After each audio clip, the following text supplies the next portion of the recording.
Okey, semua mute ya, semua mute.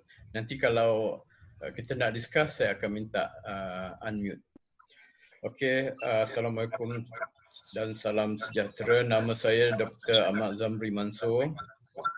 Ini adalah pertemuan yang kedua untuk sarjana eksekutif pada 22 hari bulan 27 hari bulan Mei 2020. Pertemuan kita sepatutnya secara bersemuka di Iftar ataupun di Unimas, walau bagaimanapun disebabkan oleh COVID-19, kita hanya dapat berjumpa di alam maya. Okey, so ini ialah pada pagi ini apa yang kita akan lakukan ialah pembentangan daripada kesemua kumpulan. Okey, pembentangan daripada kesemua kumpulan. Okey, sebelum tu boleh tak saya minta siapa yang belum mute, sila mutekan. Sebab dia ada bunyi-bunyi halus tu. Alright, okey, bagus. Okey, terima kasih semua. Okey, jadi sekarang ni saya nak introduce dulu topik yang berkaitan dengan reka bentuk penyelidikan. Okey, reka bentuk penyelidikan ni adalah penting supaya kita dapat menentukan apa reka bentuk metodologi kita. So reka bentuk tu ada banyak, tapi dia dibagikan kepada beberapa kategori. So ni saya letakkan pembahagian kategorinya, iaitu ada yang di bawah kuantitatif, ada yang di bawah kualitatif, dan ada apa yang dipanggil sebagai mixed method, iaitu kaedah gabungan. Jadi saya nak tunjukkan secara mudahnya supaya bila anda bentang, anda tahu perspektifnya. Okey, jadi antara tiga-tiga ni saya ambil yang ni dulu. Kuantitatif Kuantitatif ni seperti yang kita tahu dulu adalah dalam falsafahnya dia adalah terletak di bawah apa? Positivism positivism. Maksudnya kebenaran itu tunggal, mesti ada prosedur tertentu yang sudah menjadi rujukan untuk semua pengkaji. Sebab apa? Sebab para sarjana sudah menentukan. Okey, dan melalui apa yang telah ditunjukkan oleh para sarjana, kita sebenarnya dapat menentukan, dapat menilai setiap satu fenomena. Kita dapat mengukur. Keberkesanan latihan kita dapat ukur. Sebab apa? Sebab sudah ada instrumen yang dibina oleh para sarjana sebelum kita. Okey, jadi kuantitatif sebenarnya bukan design. Kuantitatif itu sebenarnya bukan design, dia adalah kategori. Di bawah kuantitatif ni ada banyak design. Okey jadi saya buka sini. Saya harap boleh nampak Alright. Jadi ni antara beberapa design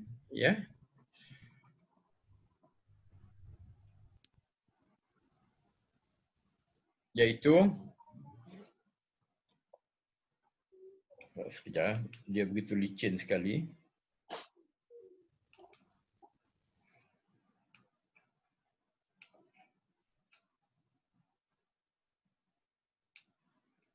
Alright, okay. So ini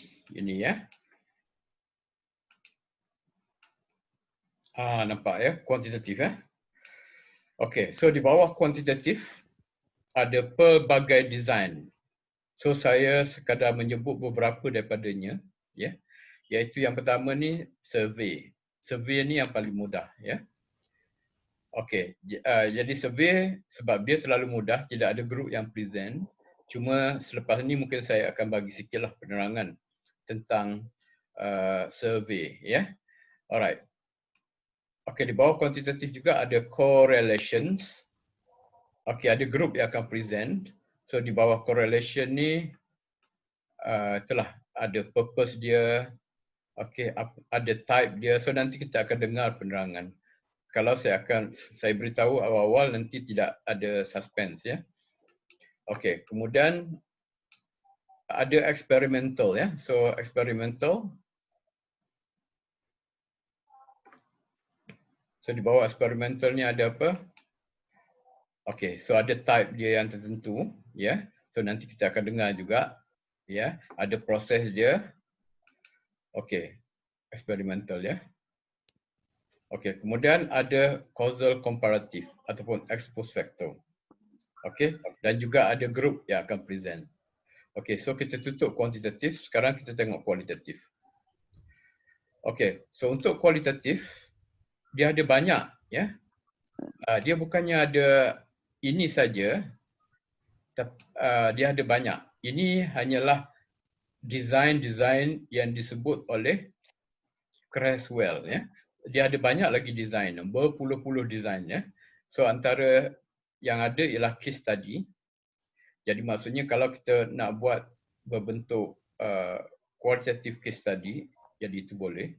So ada pula pembahagiannya. Ada yang berbentuk etnografi, ya, so, mengkaji tentang budaya sesuatu kelompok manusia.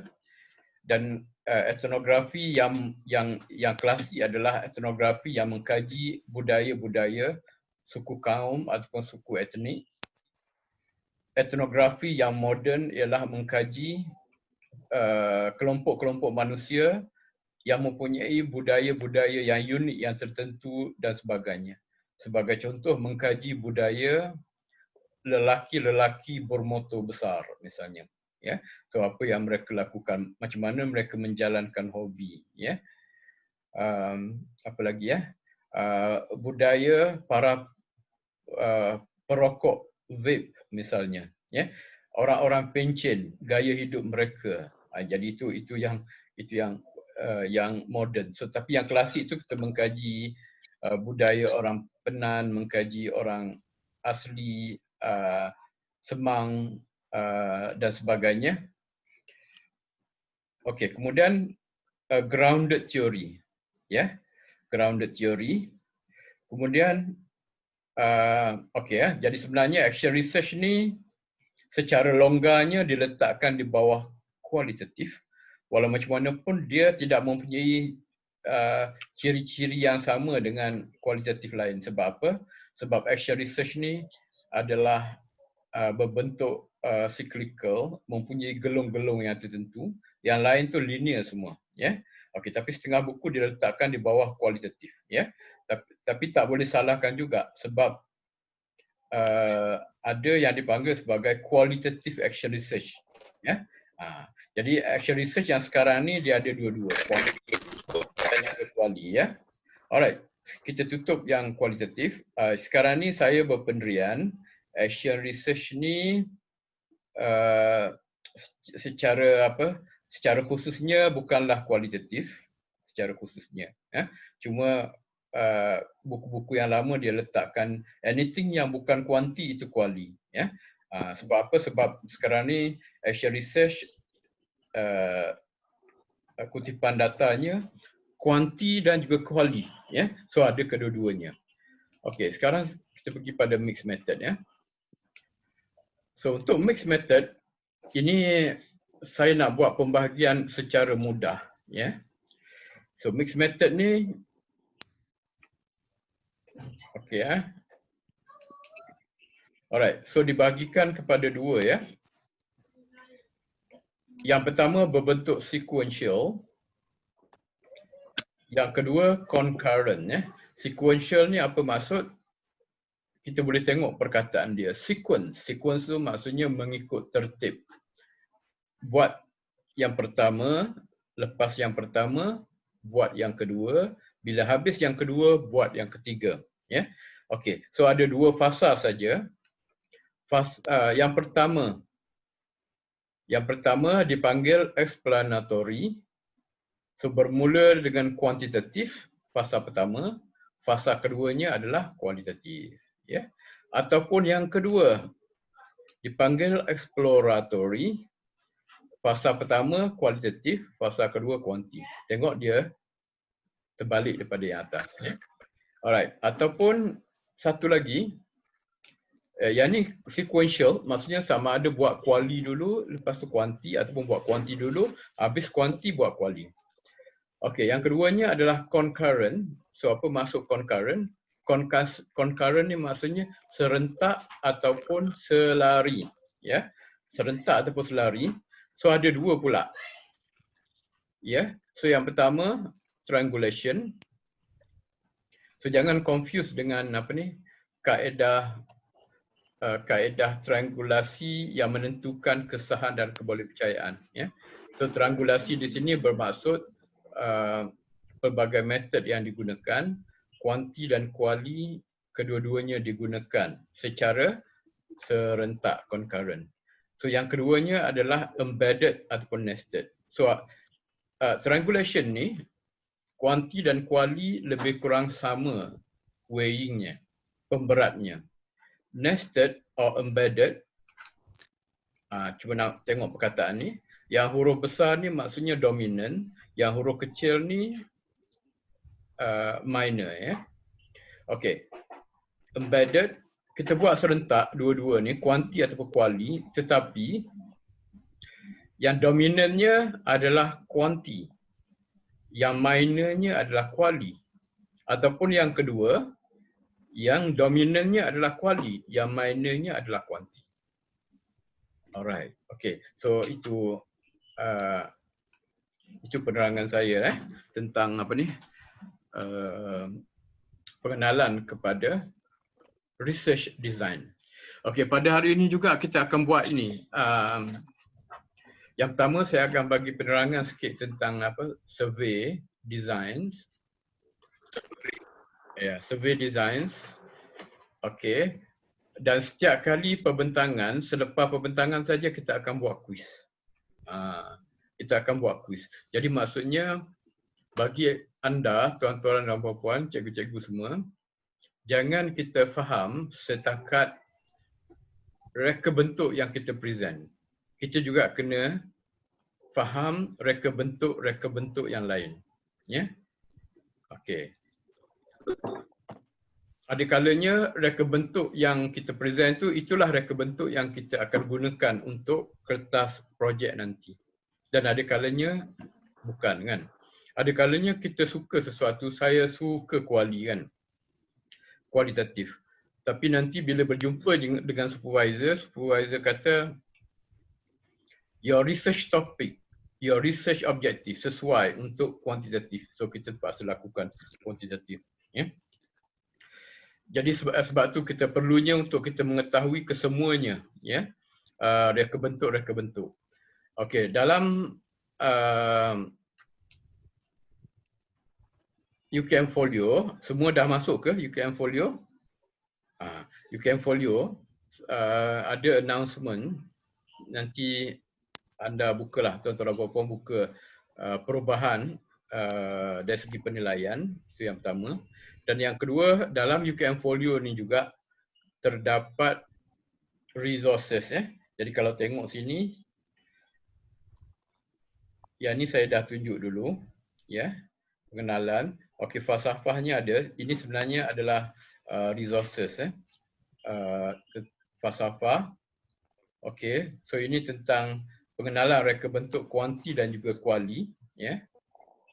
Tinjauan literature, kerangka teori. Jadi semua yang saya tunjukkan di kelas tu, kalau tak jumpa dia punya slide dia, ada dalam UKM Folio. Okey, tujuan, analisis jenis data, kesahan kebolehpercayaan, ya. So dalam ni juga ada itu reka bentuk, eksperimen bukan eksperimen, kualitatif, campuran, okey, dan sebagainya. Alright. So habis yang pertama. Okey, saya nak tunjuk inilah, okey. Sikit pengenalan tentang survey.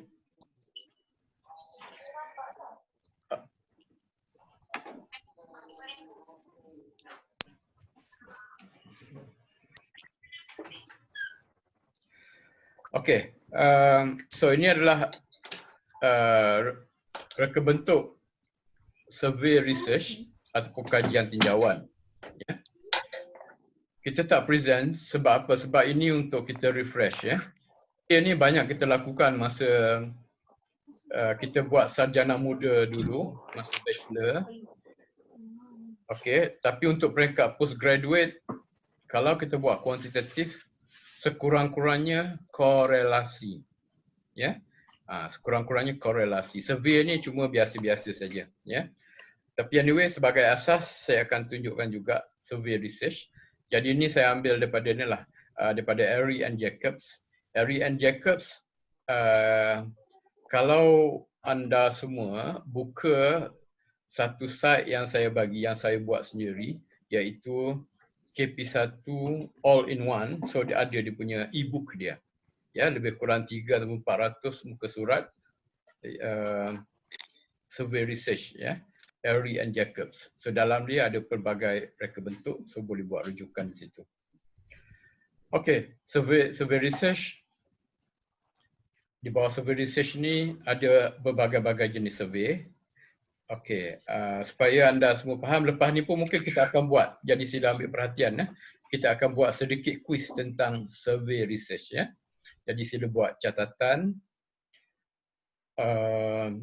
Video ni saya rekodkan untuk sesiapa mengulang kaji dan juga sesiapa yang kemungkinan bila dia mendengar tu tiba-tiba terputus di tengah jalan sebab apa? Masalah internet connection. Ya. Di sini pun kadang-kadang berlaku masalah internet connection. Ya, so kita harap pada hari ini dia tidak mengganggu kita. Ya, so survey ni dia ada banyak jenis juga. Lepas tu teknik pun dia ada teknik dia. Cara mengumpul data, okay. Kemudian selecting the sample, bagaimana kita nak membina instrumen. So instrumen tu apa maksud dia? Instrumen tu maksudnya alat kan. So dalam research, alat apa yang kita gunakan dalam survey? Dalam survey, alat yang biasa kita gunakan ialah questionnaire. Jadi kalau orang tanya, dia instrumen dengan questionnaire tu is not exactly the same. Ya. Questionnaire tu adalah salah satu instrumen. Salah satu instrumen. Ya. Okey, lepas tu ada juga interview dalam survey research. Okey, kalau dulu cara dulu kita menggunakan mail questionnaire. Maksudnya kita post dan orang jawab. Tapi dia punya return rate terlalu rendah. Terlalu rendah. Jadi maksudnya kita hantar surat banyak-banyak yang dapat balik sikit saja. Ya. Sekarang ni lebih kepada online. Ya, lebih mudah. Sebab kita hantar, okey, dan bila responden memberikan jawapan, kita boleh dapat terus dia punya apa ni, baca ya, analisisnya. Okey, kemudian validity, reliability, okey, kemudian analisisnya. Okey, jadi kemungkinan tak akan cover semua sebab apa? Setengah daripada tajuk itu kita dah cover sebelum ini. Misalnya selecting the sample, constructing instrument, validity, reliability dan sebagainya. Alright, okay. Jadi ini survey research ni apa? Survey research adalah satu kaedah dalam kajian di mana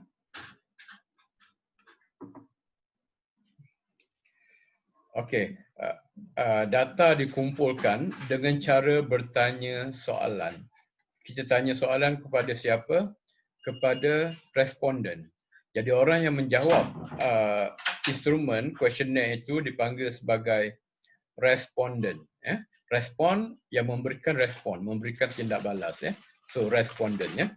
Okay, so hati-hati anda bila mengeja responden tu. R-E-S-P-O-D-E-N. Sebab ada yang tulis respondan. Ya. Bukan respondan, tapi responden. Alright, okay. Jadi contoh survey yang selalu digunakan dalam kewartawanan adalah Gallup polls untuk survey public opinion. Ya, okay. Dan bila pilihan raya juga ada research organisation yang buat poll untuk meramalkan siapakah yang akan menang sesuatu pilihan raya dan sebagainya. Ya. So banyak daripada mereka membuat ramalan yang betul tapi juga ada yang tidak betul ataupun tidak tepat. Ya. Mereka mungkin dapat meramalkan satu pihak menang, ya, tapi tidak 100%, 100%. Ya. So walau macam mana pun poll ataupun survey ni adalah penting untuk bisnes, untuk education, untuk keselamatan dan sebagainya. Okey ya. Alright. Okey, lepas tu anda kena bezakan ya. Kena bezakan. Okey, sensus ni apa dalam bahasa Melayunya? Banci. Ya. Banci. Tapi bila anda present di Indonesia, anda sebut sensus, bukannya banci. Sebab banci di Indonesia maksudnya orang yang mempunyai dua lah, lelaki dan juga wanita. Ya. Jadi jangan guna perkataan banci. Jadi guna perkataan sensus. Ya. Okey.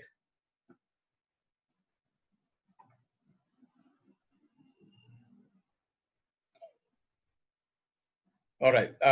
Jadi untuk research, ya. Untuk research selalunya kita ada sampling. Ya. Okey, ini adalah populasi. Dan populasi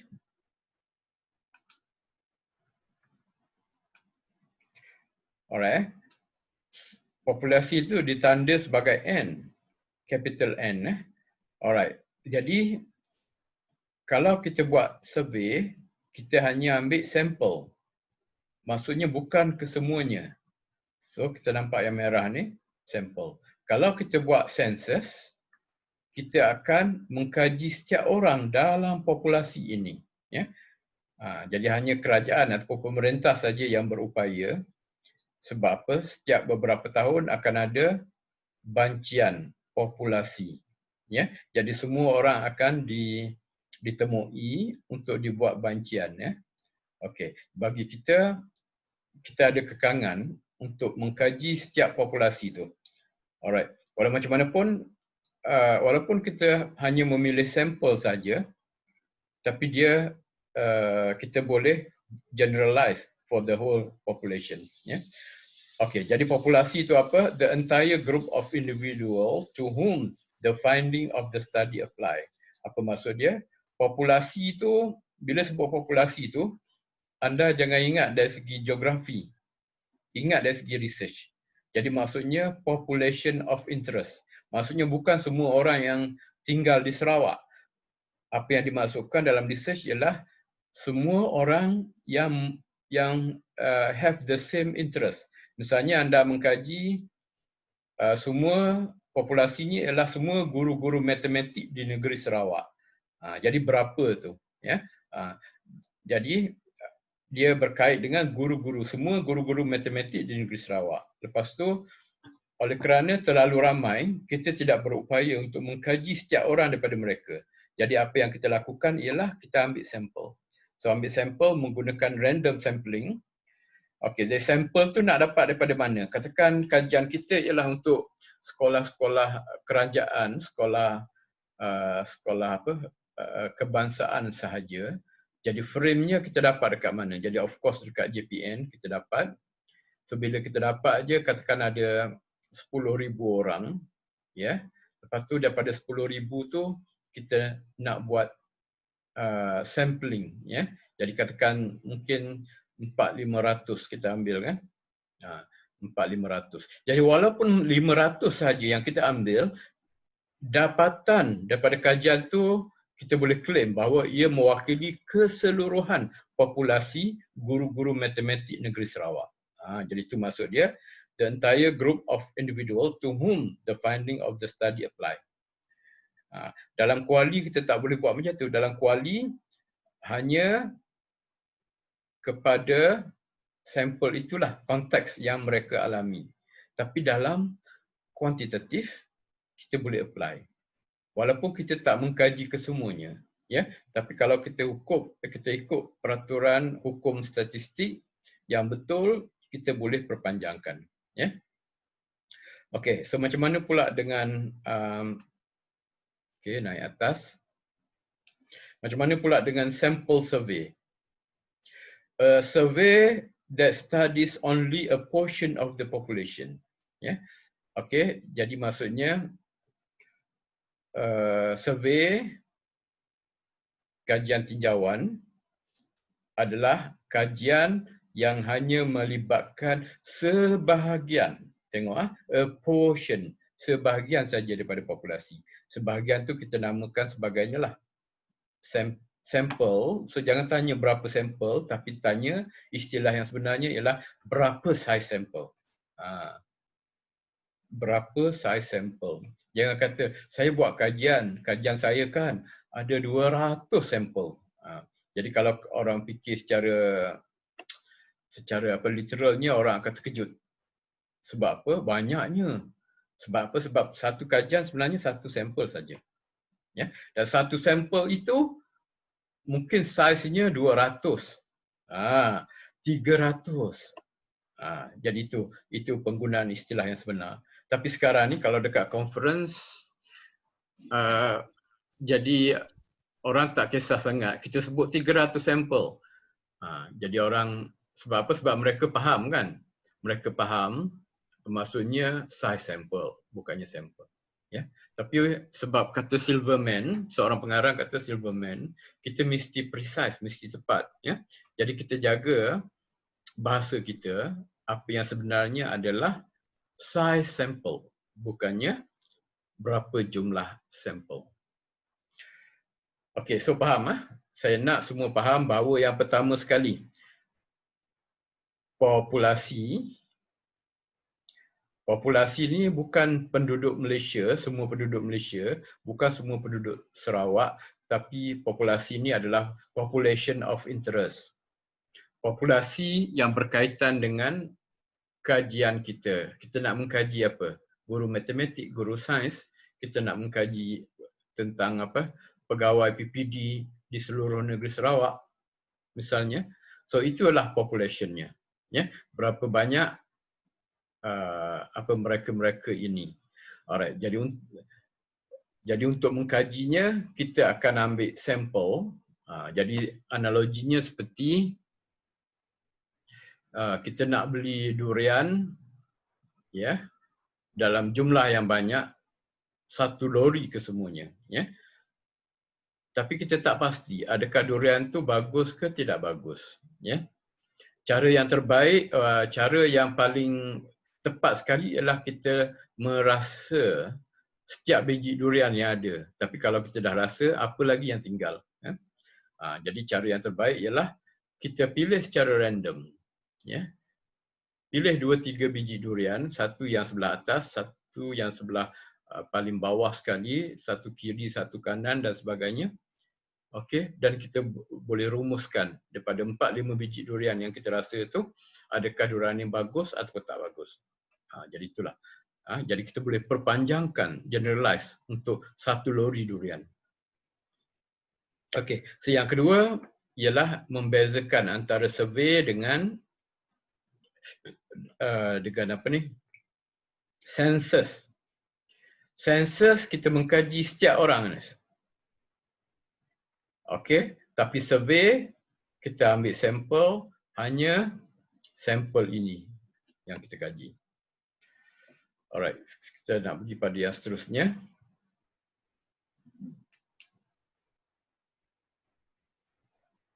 Alright, kita terus pada yang ni lah, ya. Okey, survey ni saya nak beritahu semua, dalam kuis ni ada soalan tentang ni, time dimension, ya. Time dimension.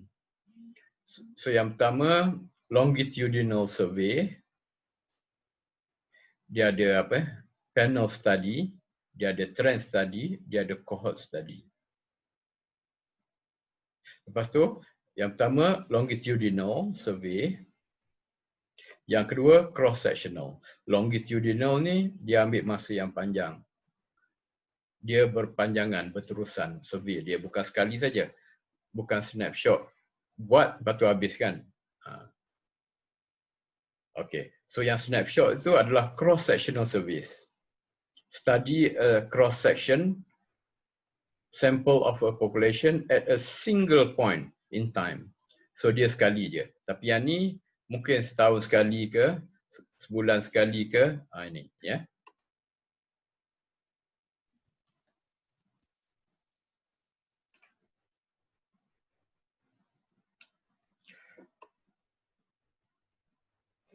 Saya skip bahagian yang itu tak penting ya.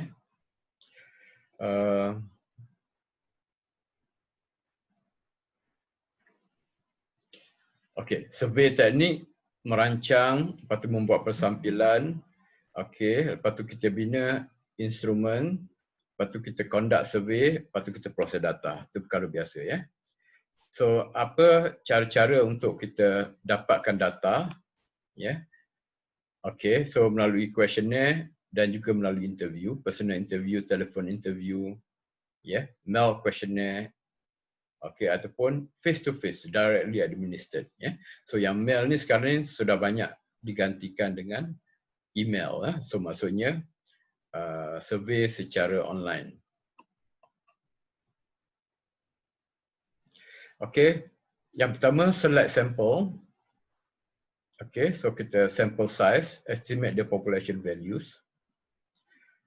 Okey, so lepas tu kita construct the instrument, ya. Okey, soalan-soalan yang kita boleh masukkan sama ada banyak daripadanya adalah close-ended lah. Sebab apa? Senang untuk kita analyze data. Ya, kita menggunakan kod-kod yang tentu, lepas tu kita masuk dalam SPSS. Kalau tak ada SPSS, kita boleh gunakan Excel, ya. Kalau yang mudah-mudah tu, ya. Okey, dan ada juga soalan yang berbentuk open-ended yang nak tanya lebih lanjut lagi, ya. Okey, kenapa dia memilih sesuatu jawapan, ya.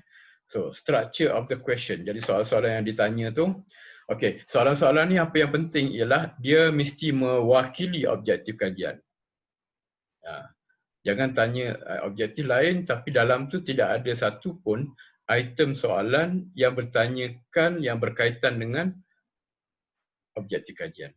Ya, sebab tu bila saya pernah present dulu tentang cara kaedah untuk membuat kajian, kita mesti ingat pada hashtag mana janjimu. Iaitu apa yang kita janjikan di dalam objektif kajian, kita mesti tunaikan. Macam mana nak tunaikan, kita setia pada janji itu, kita setia pada research question itu. Maksudnya, mesti ada item dalam soal selidik yang bertanyakan, yang dapat membawa penyelidik menemui jawapan apa yang ditanyakan dalam research questions. Ya. So dengan cara itu kita boleh jawablah soalan-soalan yang kita tanyakan. Okey, jadi struktur soalan. So ada yang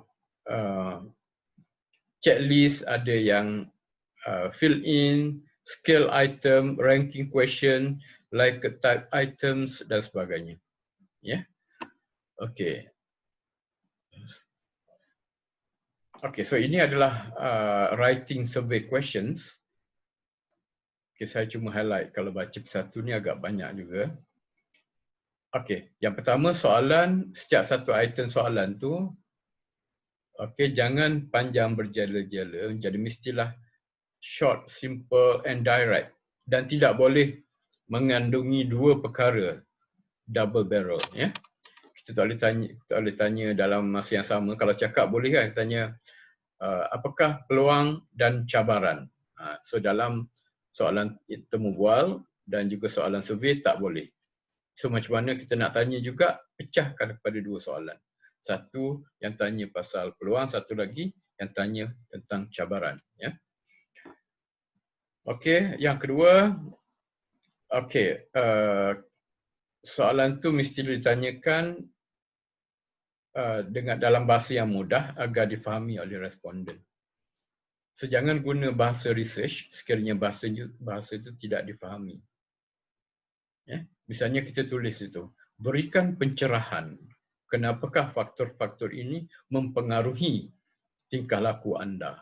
Tu susah. Bagi kita okey kan, sebab kita biasa. Jadi kita kena tanya dalam bentuk yang lain. Terutamanya jika orang yang kita yang suruh jawab form tu adalah orang yang rendah dari segi taraf pendidikan. Ya. Okey, saya nak highlight saja apa yang penting. Okey, avoid bias. Ya, avoid bias. Okey. maksudnya kita kena bersikap adil. Ya, kita kena bersikap adil. Jangan kita berat sebelah. Dia banyak berlaku dalam ni lah temu bual, temu bual. Jadi macam kita memaksa dia. Jadi sepatutnya kita kena tanya soalan itu dulu kan. Adakah anda suka, misalnya kan, lepas tu jawab suka. Kenapa awak suka? Lead pada. Jangan kita tak tahu dia suka tak suka, terus kita tanya kenapa awak suka. Kita kena mulakan sesuatu yang umum dulu. Okay. Leading questions, soalan yang memaksa dia supaya mempunyai pandangan yang tertentu. Ya. Okay, kemudian soalan yang avoid questions that might elicit reaction of embarrassment. Kalau kita tanya soalan, okay, jadi mungkin dalam questionnaire tu, ya, kita tanya, adakah anda pernah mencuri semasa kecil kan? Jadi ada kemungkinan dia nak sembunyikan perkara ni, so dia akan jawab tidak. Ya. Jadi sebenarnya untuk dapat maklumat tentang ni, kita mungkin boleh tanya dalam bentuk yang lain. Ya. Biasanya kita guna third party lah. Ya. Adakah anda pernah tahu dari kalangan rakan-rakan anda yang melakukan aktiviti jenayah? Jadi maksud kita tak kata dia kan. Okey, so ada banyak cara lah untuk kita dapat maklumat. Okey, yang ke-8 ni double barrel questions. Ini saya dah sebut dah. Double barrel tu dalam satu item soalan ada dua perkara yang kita tanya. So elakkan daripada itu. Ya. Elakkan daripada itu. Okey, sila tandakan kenyataan-kenyataan berikut yang mewakili peluang dan juga cabaran anda. Okey ya. Jadi orang tak tahu ini peluang ke ni cabaran. So elok kita pecahkan kepada dua. Ya. Okay, make sure the alternative to each questions are exhaustive. Okay ya. Misalnya dalam soal selidik kan. Soal selidik anda terlupa untuk letakkan satu kotak atau satu alternatif kepada jawapan pada soalan itu yang menyebabkan anda rugi. Sebagai contoh kan, sebagai contoh anda nak conduct survey di Sarawak, di bawah maklumat bio tu anda tanya. Ya. So anda adalah dari etnik apa kan? So kotaknya hanya 3 saja, iaitu yang pertama Melayu, yang kedua Cina, yang ketiga India. Jadi saya ingat itu alangkah ruginya. Ya. So dia kena tahu komposisi etnik di Sarawak. Orang Iban ni kira antara etnik yang terbesar. Jadi sepatutnya ada satu kotak katakan untuk Iban ke dan sebagainya. Ya. Jadi maksudnya orang yang buat survey itu orientasi pemikirannya adalah komposisi penduduk semenanjung. Sedangkan kajian dilakukan di Sarawak. Jadi maksudnya etnik-etnik penting tidak dimasukkan di situ. Dan kita rugilah, kita tak tahu kan. Jadi mungkin yang orang-orang Iban semua letak dalam lain-lain. Ya. Jadi maksudnya dia itulah kita kehilangan data dengan cara itu. Jadi sepatutnya, jadi itulah sebab bila kita buat soal selidik, kita kena melalui kesahan dan kebolehpercayaan dulu. Kena ada kajian rintis. Bukannya soal selidik terus kita bagi pada responden. Tak. Kita uji cuba dulu. Buat pilot testing dulu. Kita suruh supervisor ataupun rakan-rakan lain baca dulu. Takut ada perkara-perkara yang tertinggal. Ya. Okey. Apa lagi?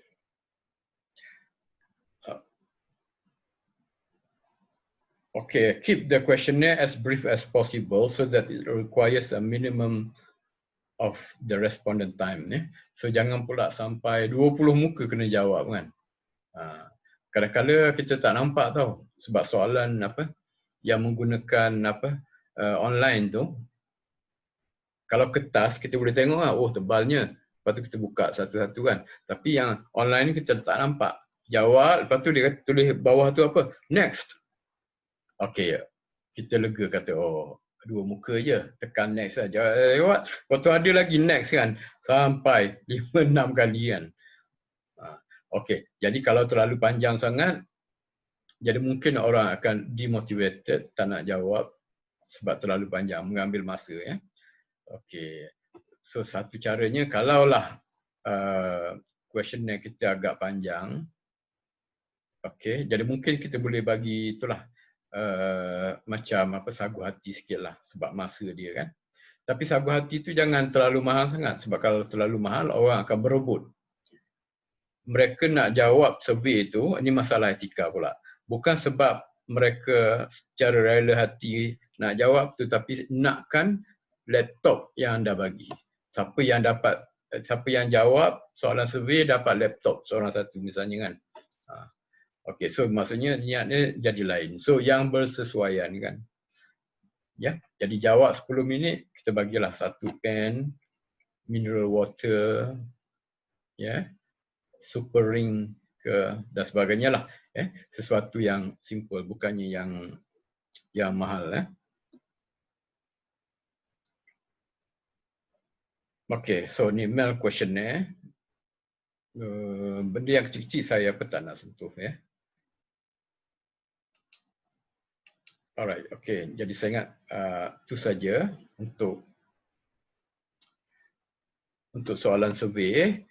Okay, mungkin ada satu lagi lah yang saya tunjukkan. Mana tadi?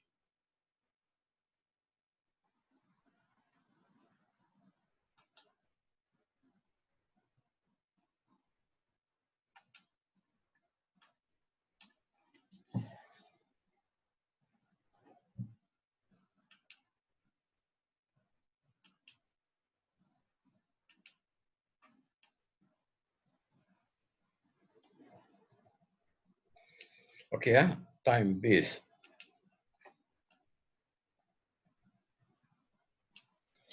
Okay, time dimension. Tadi saya sebut time dimension kan, survey kan.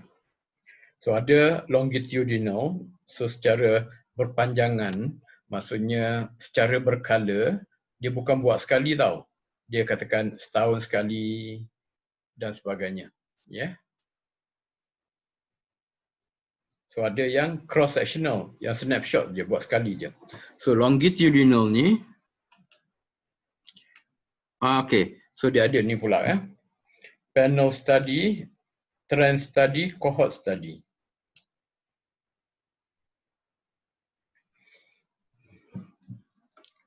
Okay ya.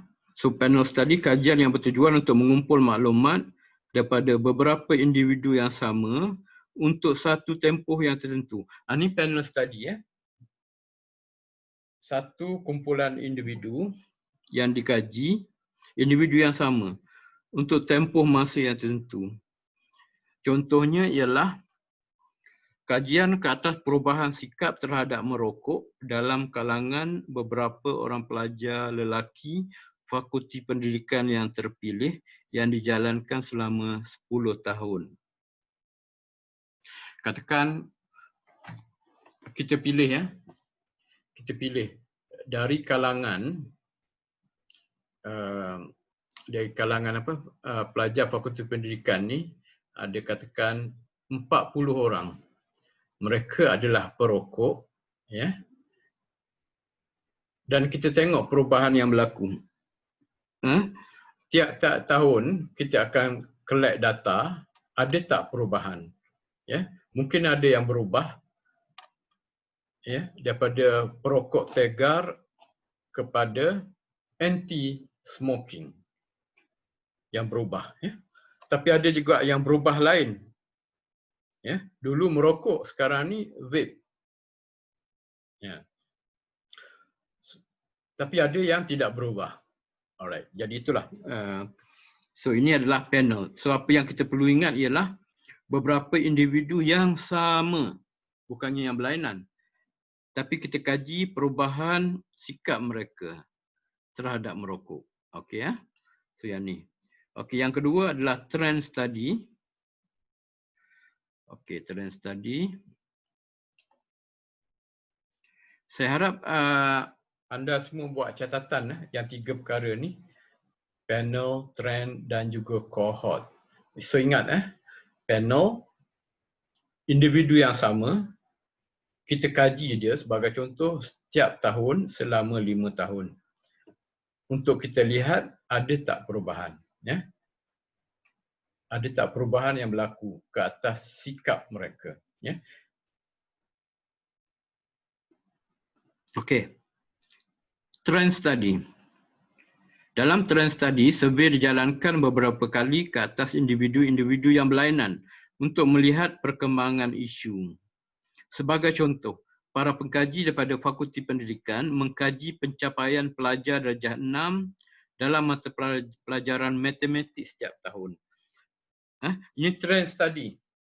Kita mengkaji bukannya individu yang sama tapi yang berlainan. Kan budak darjah 6 kan, katakan kita kaji darjah 6 ke, form 3 ke, form 5 ke, tapi mereka darjah 6. Jadi of course setiap tahun orang yang berlainan. So ini adalah trend study. Ya? Isu yang sama, kalau SPM, SPM lah, UPSR, UPSR lah. Isu yang sama tapi yang mengalami, yang terlibat adalah yang berbeza.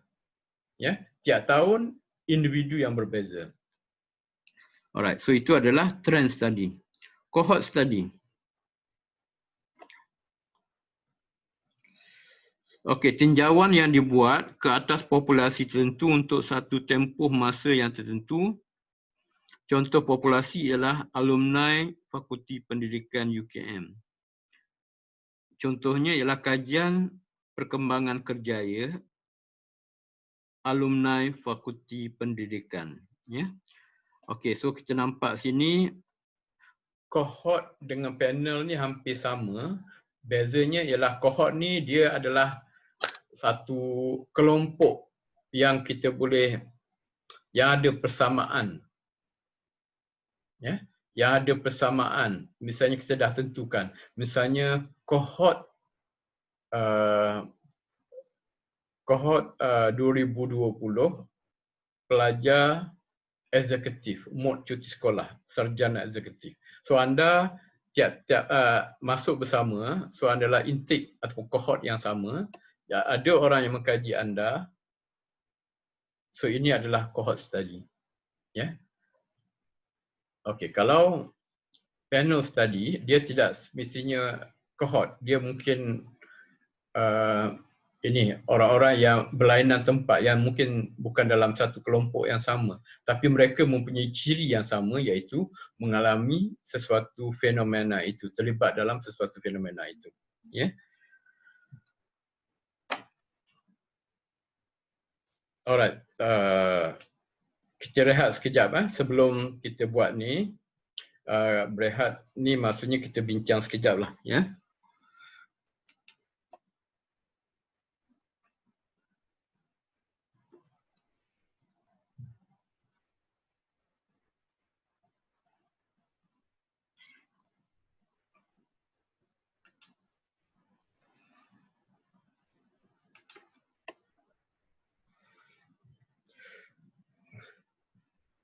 Okey kali ini siapa yang nak jawab soalan? Ini soalan oral dulu, lepas tu kita akan buat soalan kuisis ya.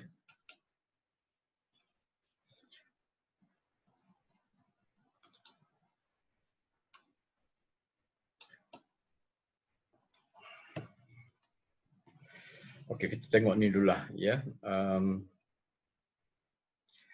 Soalan survey ya. Okay, saya stop dulu.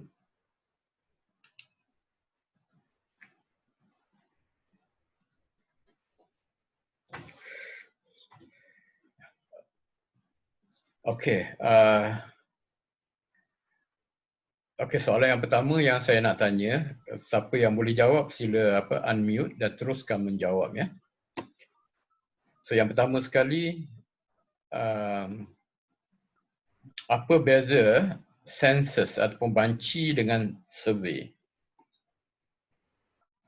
Okay, ada yang boleh jawab? Share.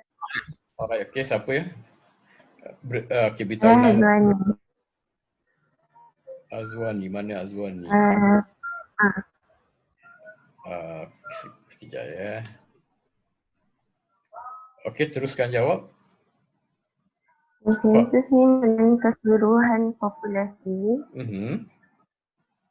Tapi kalau sampel tu kita pilih sebahagian daripada populasi tersebut. Okay, bagus lah. Selalunya dilakukan oleh pihak kerajaan sebab mereka mempunyai lebih banyak sources. Dan selalunya pemilihan sampel ni. Alright, okay, bagus Hazwani. Siapa yang nak tambah apa yang tak disebut oleh Hazwani tadi? Ada tak tambahan? Okay, tak ada, saya pergi pada soalan yang kedua. So tadi saya tanya apa? Beza antara sensus dengan survey. Okay, sensus kita mengkaji setiap unit dalam satu populasi. Survey ialah kita mengkaji sebahagiannya, maksudnya kita menggunakan persampilan. Okey, jadi soalan yang kedua, apa 4 jenis persampilan yang anda telah pelajari? Persampilan kuantitatif yang anda telah pelajari. Ini persampilan probability ataupun yang secara random. Ingat tak 4 tu? Siapa yang boleh jawab, sila tu jawab. Nak cuba pun tak apa.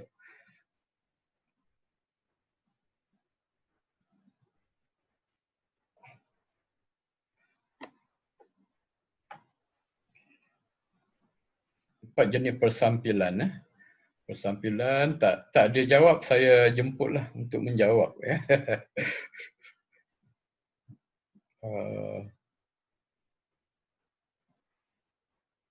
Okey, Cikgu Ba boleh cuba. 4 jenis persampilan random. Yang saya tengok di sini persampilan macam survey. Itu kah, Doktor? Tak, dia macam saya bagi clue. Satunya adalah simple random. Yang ni tidak ada dalam nota hari ini, tapi ada dalam kuliah yang pertama hari itu. Yang Cikgu Ba ingat apa? Ada 4 kan? Cuba sebut yang ingat saja. Tak dapat lah, Doktor. Tak dapat. Okey. Saya, Doktor. Okey, siapa? Margaret. Okey, Margaret silakan. Rawat muda. Okey, yang pertama. Rawat strata. Okey, bagus. Rawat cluster. Ya. Satu lagi tak tahu, Doktor. Sorry. Satu lagi ni Margaret, mudah saja. Sistematik. Sistematik. Sistematik. Sebenarnya bukan Cikgu Ba tak boleh jawab tu, dia panik sekejap. Betul lah Cikgu Ba. Panik sekejap, tiba-tiba kena tanya soalan, tak prepare lagi, tapi kalau kita tenangkan diri, itu. Ingatlah 4 especially siapa-siapa yang nak buat kuantitatif ya. Alright, okay, bagus Margaret. Sekarang ni saya nak tanya pula, kalau non-probability, sebenarnya probability tu maksudnya random lah. Dalam kuanti memang dia nak random sedapat mungkin.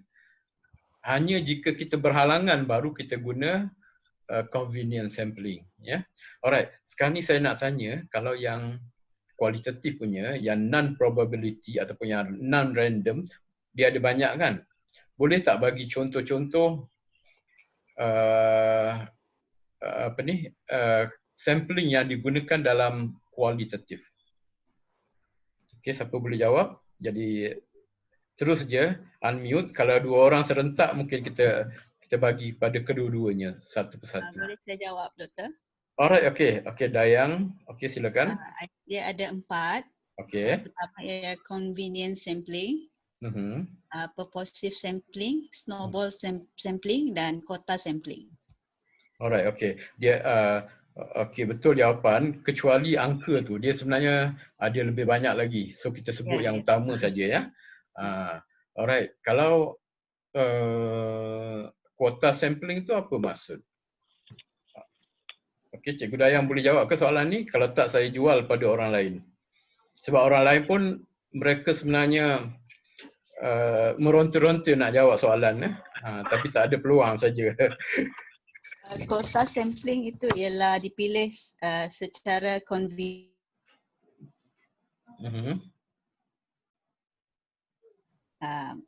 Tahap berdasarkan tahap pengetahuan penyelidik itu. Itu yang saya faham. Okey, kuota sampling ni dia sebenarnya dia mewakili itulah ciri-ciri yang tertentu. Ya. Sebagai contoh, kita nak ada wakil daripada pelajar-pelajar yang bright, ada wakil daripada pelajar yang sederhana, ada wakil daripada pelajar-pelajar yang behind, yang not so bright kan. Supaya kita dapat interview ketiga-tiga golongan. So mesti ada yang represent tiga-tiga kelompok ini. So kuota sampling. Ya. Alright. Okey, siapa boleh terangkan tentang snowball sampling?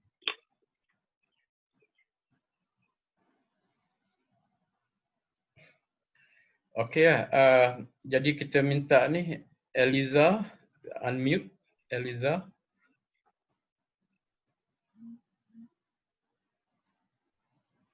Okey, Cikgu Eliza, boleh cuba jawab tu snowball sampling. Agak-agak boleh jawab tak? Saya Unmute. sorry. Saya doktor. Ya, snowball sampling. Saya Suparti. Okey, Suparti nak jawab. Okey, silakan.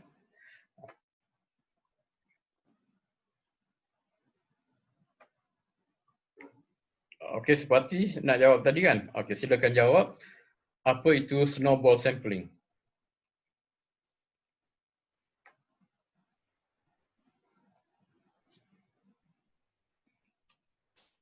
Okey, line putus ke apa? Sebab nampak kotak hijau tapi suaranya tak kedengaran.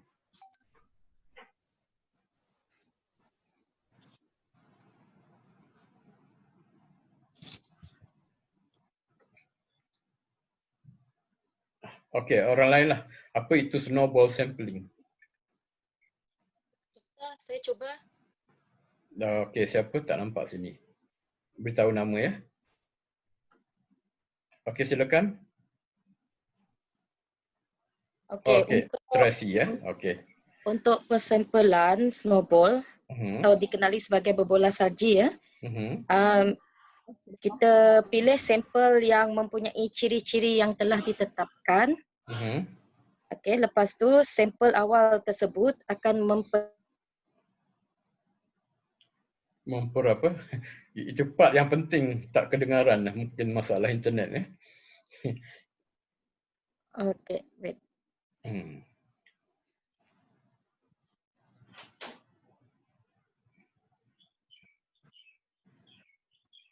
Doktor dapat dengar tak?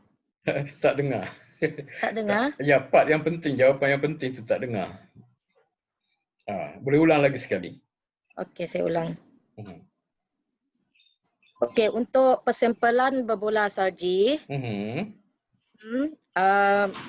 kita akan pilih sampel yang mempunyai ciri-ciri yang telah ditetapkan. Okey. Dan sampel awal tersebut akan memperkenalkan pula sampel lain. Alright, okey. So kita dapat faham tapi lepas tu putus balik Tapi kita dah dapat ada intisari penting daripada jawapan Cikgu Tracy, iaitu peserta kajian informan yang awal akan recommend, mencadangkan peserta kajian lain yang boleh ditemu bual ya. Jadi itu maksud dia ya. So ingat Alright, soalan seterusnya ya. Okey, terima kasih Cikgu Tracy. Sama-sama doktor. Ya, soalan seterusnya, jangan panik pula bila saya tanya soalan sebab ini nak mengembalikan ingatan kita apa yang telah kita pelajari dulu. Ya. Saya pun kalau tanya secara tiba-tiba kadang-kadang blur sekejap kan, tapi selepas kita dapat composure, kita boleh jawab lah. Ya, Ya betul doktor, saya memang panik. okey. Saya tak dapat fikir. Sebab saya nak wujudkan interaksi, sebab saya tak suka apa one way saja. Sekurang-kurangnya saya nak dengar juga suara Eliza, suara siapa lagi, Viviana, Cikgu Tracy, Azwani dan sebagainya lah, ya. Okey, soalan seterusnya ialah tadi saya ada sebut tentang 3 jenis kajian tinjauan, 3 jenis survey research. So, boleh nyatakan tiga-tiganya, ya. Ketiga-tiga type of survey research. Sebut je yang 3 perkara tu. Okey, siapa nak cuba? Okey, Cikgu Tiong. Cikgu Tiong ni Ya. Cikgu Ros ke? Ya. Okey. Okey, yang saya ingat tadi. Okey, sebelum tu selamat Hari Raya Doktor. Okey, sama-sama. Okey, yang tadi kan panel study, trend study dengan cohort study. Okey, so Cikgu Ros dapat yang betul. Yang pertama ialah panel. Ya. Yang kedua, Trend study, trend study. Yang ketiga, cohort study, cohort study. PTC. PTC. So ingat PTC, ya. Alright. Okey, terima kasih Cikgu Ros. Saya tanya orang lain pula. Okey, sama Doktor. Okey, panel study apa maksud? Kalau tak ada yang jawab, saya terpaksa menjemputlah. Membuat jemputan. Saya jawab doktor. Doktor saya. Alright, okey, silakan. Siti Hawa, ya. Panel study ialah kajian yang dijalankan ke atas individu yang sama untuk satu tempoh masa yang tertentu. Alright. Maksudnya kita tidak tukar orang itu. Alright, okey, bagus. Okey, terima kasih. Okey, stop situ sebab nak tanya yang lain pula. Okey. Okey, macam mana pula dengan cohort study? Semoga ada yang menyambut ni soalan ini. Cohort study. Rujuk balik nota yang anda tulis. Saya jawab doktor. Okey, siapa? Alright. Ini siapa? G Gladys. Saya. Okey, nama sebenar apa ya dalam tu? Gladysha. Alright, okey, silakan. Cohort study dia ada lebih Alamak, jawapan penting terputus ya. mengkaji satu kelompok yang ada persamaan. Alright, so apa beza dia dengan panel study? Ni bukan. Betul lah, panel study. Panel study. Cohort study versus panel study, what's the difference? Okey, kejap ya doktor. Buku rujukan banyak tu dekat belakang tu. Kalau panel study ni orang yang bukan dari kelompok yang sama tetapi sama fenomena.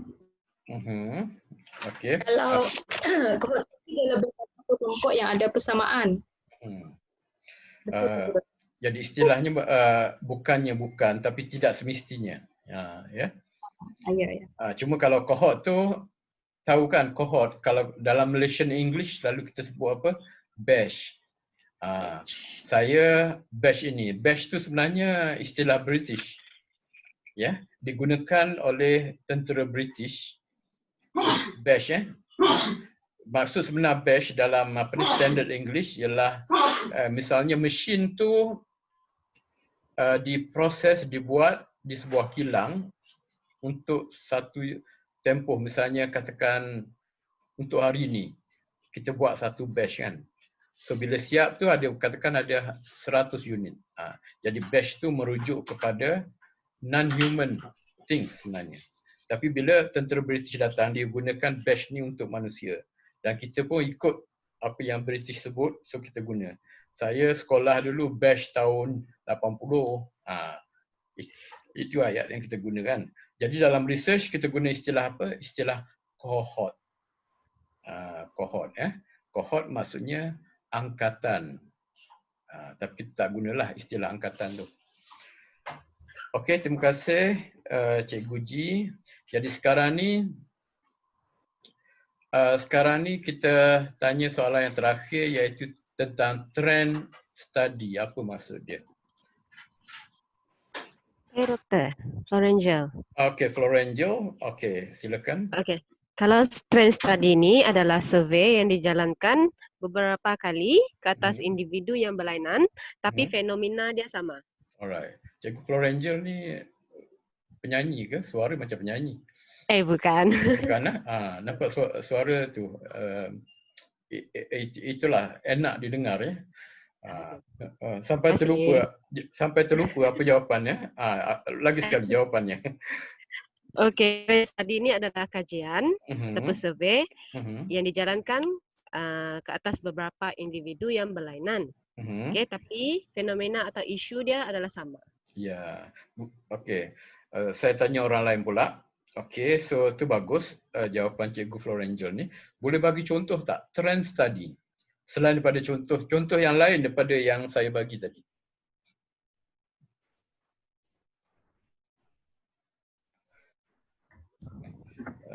Kalau tak ada yang sudi menjawab, jadi saya terpaksa membuat jemputan. Saya akan panggil nama. Siapa? Okey, Melissa. Contoh yang doktor bagi tadi yang berkenaan dengan tahun 6 matematik kan. Jadi mungkin saya boleh contoh untuk PT3 bahasa Inggeris PT3 untuk tahun ni dengan tahun lepas dan tahun-tahun yang akan datang. Okey, Melissa ada buat survey ni ke? Trend study ke? Ada ya? Saya cubalah. Okey, jadi walaupun kita tak namakan tu, tapi secara tak langsung cikgu-cikgu semua ada buat kan, sebab kita nak tahu prestasi pelajar setiap tahun. Terutamanya kalau kita mengajar satu kursus tu, kita nak lihat adakah kaedah pengajaran kita semakin bagus, semakin menurun dan sebagainya. Ya. Sebab basically dari segi akademik lebih kurang sama kan. Tapi tak tahulah, ada kemungkinan satu tahun tu kita guru besar minta kita mengajar untuk kelas yang bagus, tapi tahun yang lain pula mungkin tukar kelas yang belakang dan sebagainya. Ya. So anyway, kita boleh buat itulah perbandingan dan kita boleh tahu. Jadi kita akan rasa sangat happy kalau sekiranya graf dia semakin meningkat. Ya. Dan mungkin juga sebab ni intervensi ya. Tiap-tiap tahun kita ada intervensi kelas pemulihan ke kelas macam-macam nama lah yang diberikan. So sejauh mana intervensi itu kita berjaya meningkatkan performance pelajar. Ya. Okey, jadi maksudnya lebih kurang 10.30 kita akan mulakan dengan pembentangan yang pertama. Siapa yang volunteer nak yang pertama, sila hantar PM saya. Grup yang pertama nak present. Kalau tak, saya akan pilih secara random lah. Ya. Okey, so apa yang kita buat selepas ni, saya nak buat quiz. Jawab melalui telefon bimbit masing-masing. So bila habis je kita rehat sekejap ya. Kita rehat sekejap. Mungkin minum ke. Okey, makan siapa yang belum makan lagi. Dan lepas tu kita akan sambung balik. So nanti kita akan tengok jam berapa. Ya. Jadi walaupun kuliahnya 8.30 hingga 6.30, tapi of course kita akan rehat lah. Supaya saya pun tak boleh sebenarnya. Misalnya saya akan tenung laptop sampai berapa? 8 jam. Itulah kadang-kadang walaupun saya bercakap tapi saya tak tengok laptop, tengok ke sana kemari dan sebagainya. Sebab apa? Sebab kadang-kadang bila kita fokus terlalu lama, mata jadi berpinar tau. Mata jadi berpinar. Bukan sebab tak nak tengok anda semua, tapi sebab ni untuk mengelak daripada ni lah, kelesuan ya. So maksudnya masa rehat tu ambil peluang lah, lari keluar sekejap daripada depan laptop tu, jalan-jalan ya. Kalau macam Tracy tu memang dekat luar dah. Jadi sedap mata memandang. Macam saya ni walaupun nampak gambar saya di tepi pantai, tapi sebenarnya saya berada dalam rumah. Ini disebabkan oleh kerinduan saya nak pergi pantai, tapi tak boleh disebabkan oleh sekatan perintah bukan berkurung kawalan pergerakan. Okey, so di belakang sana tu Negeri Sembilan. Tak jauh, tapi masa PKP ni kita orang tak boleh pergi ke sana. Kita hanya di Selangor saja, ya. Tapi sekarang dah boleh dah, ya. Alright, jadi kita akan conduct lagi discussion yang seperti ini. Jadi saya ingat tujuan saya bukan nak menghabiskan silabus, lepas tu tak faham kan, semua tak faham. Tapi kita cuba faham apa yang penting, ya. Alright, jadi saya akan ni survey ni bukan banyak sangat soalan. Saya ingat tak sampai 10, mungkin 5 saja. Jadi saya akan share the screen. So bersedialah untuk jawab. So lepas tu kita akan rehat, ya.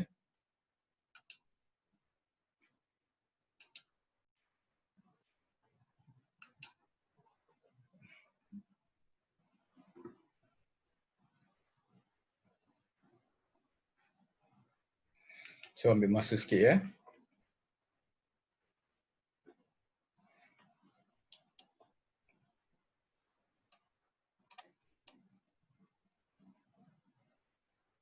Okey, 5 soalan.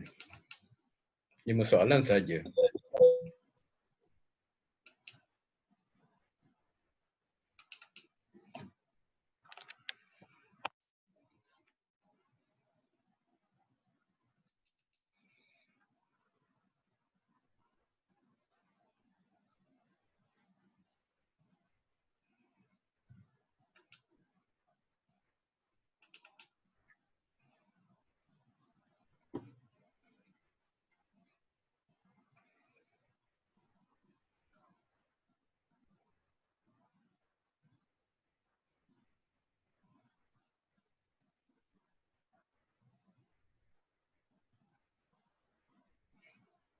Harap sabar, ya.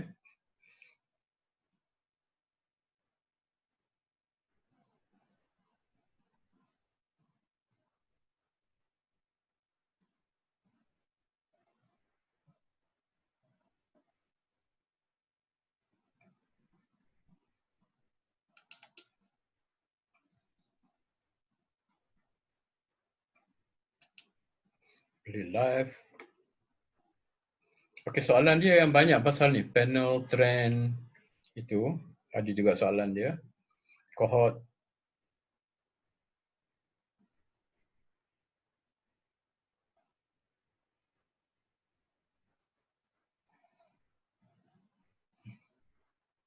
Okey, boleh jawab menggunakan laptop ataupun telefon bimbit masing-masing. Okey, tak perlu register. Just type joinmyquiz.com. Okey, so dot ni antara quiz dan juga com. Lepas tu tuliskan nama, typekan nama, enter game code, ya, 360350.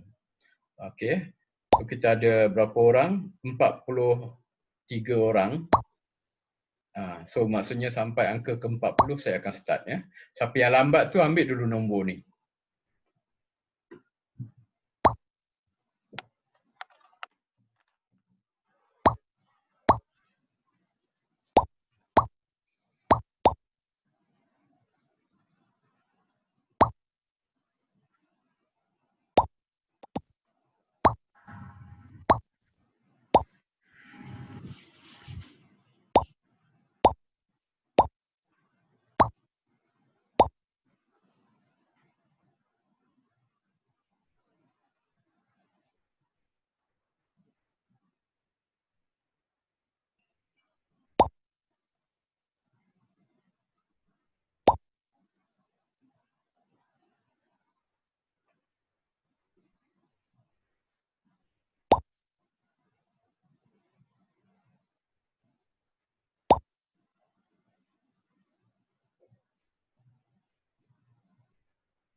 Okey ya, so 41 orang dah masuk Okey, saya akan tekan start sekarang. Boleh tak siapa yang belum dapat masuk lagi, catat saja maklumat ni. Iaitu yang pertama, anda tak perlu daftar, hanya type joinmyquiz.com. Yang kedua, masukkan game code. Tulis di game code 360350. Alright, jadi saya akan mulakan sekarang ya. Sebab 5 soalan saja ya. Yang lewat dia tak ada masalah, so dia boleh mula lewat sikit. Tapi jangan terlalu lewat sangat ya. Okey, agenda kita selepas habis kuis ni ialah menentukan siapakah grup yang pertama yang akan present.